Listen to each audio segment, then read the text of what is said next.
Buongiorno cari amici, benvenuti anche oggi nella live splash del vostro Marietto veneziano. Lo dico o non lo dico? Lo dico o non lo dico?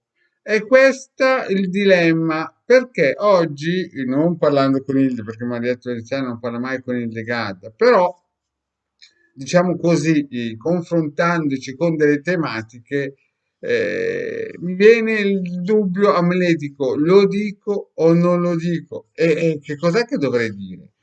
Dovrei dire una cosa ai maschietti, a quelle persone che forse, non dico perché la New Age gli ha montato la testa, non dico perché il turbocapitalismo gli ha montato la testa, non dico perché alcuni sono nati con un karma, tra virgolette, economicamente forte, però diciamo che il lato femminile delle donne, perché non tutti hanno un lato femminile accentuato delle donne, le porta nella loro vita a comportarsi in un modo, non dico stereotipato, perché il marietto queste cose non le dice, ma in un modo standard.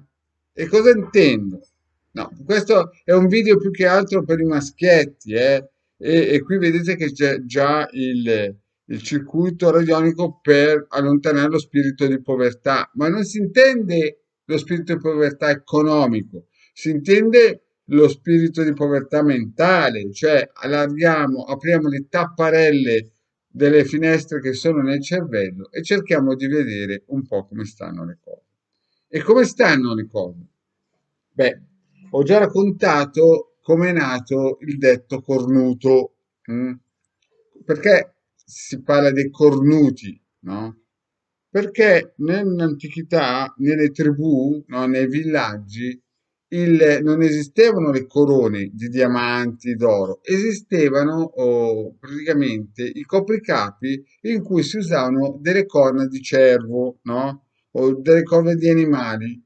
E visto che si era capito che il re, il capovillaggio, chiamatelo poi come volete, no? Il capobastone, era l'uomo più evoluto, di solito era anche un mago, ma era l'uomo più, come si forte, no?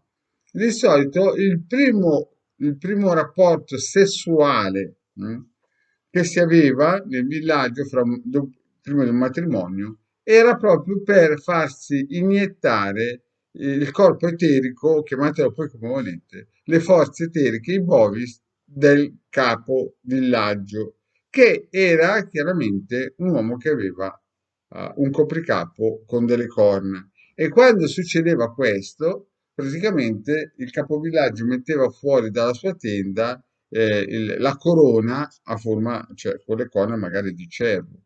E da lì è nato il messaggio del cornuto. Però chiaramente in quel periodo storico l'umanità usava questo sistema per, come si dice, divulgare, rinforzare la propria progenie della tribù, del villaggio, no? Magari esistevano villaggi di 200 anime, e quindi di conseguenza la cosa andava di per sé, cioè un villaggio voleva predominare sugli altri, non farsi invadere. Poi erano tutti parenti alla fine.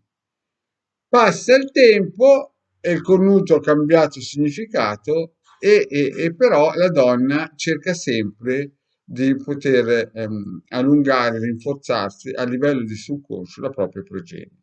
E nei primi anni in cui ci sono questi ormoni, no, la donna cerca sempre l'uomo più forte sia economicamente che fisicamente. Ultimamente, negli ultimi 50 anni, da quando è nato la figura del bello, una volta il bello non gli fregava niente a nessuno, una volta guardava se aveva la forza per poter mantenere i figli, la progenie, si poteva mantenerla in vecchiaia perché non c'era la pensione, l'INPS e tutte queste cose inventate, create dal duce.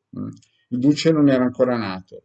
Quindi non c'era la pensione e quindi la donna non gliene fregava niente del bello, ma gli interessava che ci fosse sostanza.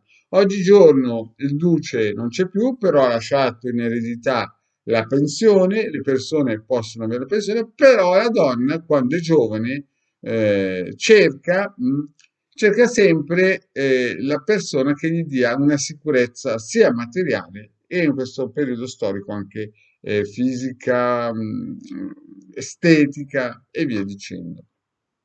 E quindi di conseguenza i primi anni le donne cercano anche il belloccio, se ha un borsellino interessante è meglio ancora, perché i figli devono nascere sani, belli e se magari vengono anche mantenuti, questo non è male. Poi a un certo punto la donna incomincia a rendersi conto che c'è la concorrenza, arriva a una certa età che si volta indietro e vede che l'uomo è rimasto un po' rimbambito come al solito e la donna invece dice qui beh, è vero che ho la pensione, è vero che ho certi paracaduti sociali, però il marito che ho a fianco sembra che guardi diciamo altri soggetti e quindi cerca in un uomo la solidità intellettuale, spirituale, insomma, non dico che vuole andare sul Tibet con i ginocchi, no? Però diciamo che si trasmuta, si trasforma. Chiaramente questo non è un discorso che vale per tutti, perché alcune a livello emozionale rimangono ancora dei teenager, no? Ma con quelli chiaramente avranno 7-8 divorzi alle spalle e non costruiranno mai niente di soldi. Però diciamo che nella media